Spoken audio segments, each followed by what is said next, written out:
መዝሙር 32 ጻድቃን ሆይ በእግዚአብሔር ደስ ይበላችሁ፣ ለቅኖችም ክብር ይገባል። እግዚአብሔርንም በመሰንቆ አመስግኑት፣ 10 አውታርም ባለው በበገና ዘምሩለት። አዲስ ምስጋናንም አመስግኑት፣ በእልልታም መልካም ዝማሬ ዘምሩለት።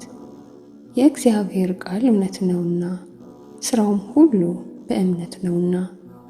እግዚአብሔር ጽድቅንና ምጽዋትን ይወዳል። የእግዚአብሔር ይቅርታው ምድርን ሞላ። በእግዚአብሔር ቃል ሰማዮች ጸኑ፣ ሰራዊታቸውም ሁሉ በአፉ እስትንፋስ። የባሕሩን ውሃ እንደ ረዋት የሚሰበስበው፣ በቀላዮችም መዝገቦች የሚያኖረው። ምድር ሁሉ እግዚአብሔርን ትፈራዋለች። በዓለም የሚኖሩ ሁሉ ከእርሱ የተነሳ ይደነግጣሉ። እርሱ ተናግሯልና ሆኑ፣ እርሱ አዘዘ ተፈጠሩ።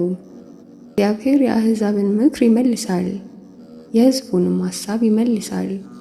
የአለቆችን ምክራቸውን ያስረሳቸዋል። የእግዚአብሔር ምክር ግን ለዘላለም ይኖራል፣ የልቡም ሐሳብ ለልጅ ልጅ ነው። እግዚአብሔር አምላኩ የሚሆንለት ሕዝብ ብዙ ነው፣ እርሱ ለእርሱ የመረጠው ሕዝብ። እግዚአብሔር ከሰማይ ተመለከተ፣ የሰውንም ልጆች ሁሉ አየ። ከተዘጋጀው የመቅደሱ አዳራሽ ሆኖ በምድር ወደሚኖሩት ሁሉ ተመለከተ።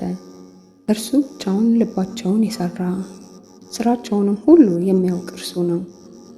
ንጉሥ በሰራዊቱ ብዛት አይድንም፣ ኃያልም በኃይሉ ብዛት አይድንም። ፈረስም ከንቱ ነው አያድንም፣ በኃይሉም ብዛት አያመልጥም። እነሆ የእግዚአብሔር ዓይኖች ወደሚፈሩት ናቸው፣ በምሕረቱም ወደሚታመኑ። ነፍሳቸውን ከሞት ያድናታል፣ በራብም ጊዜ ይመግባቸዋል። ነፍሳችን እግዚአብሔርን ተስፋ ታደርገዋለች፣ ረዳታችንና መጠጊያችን እርሱ ነውና። ልባችን በእርሱ ደስ ይለዋልና፣ በቅዱስ ስሙም ታምነናልና። አቤቱ በአንተ እንደታመንን ምሕረትህ በላያችን ትሁን። ምስጋና ይሁን አንድ አምላክ ለሆነው ለአብ ለወልድ ለመንፈስ ቅዱስ አሜን።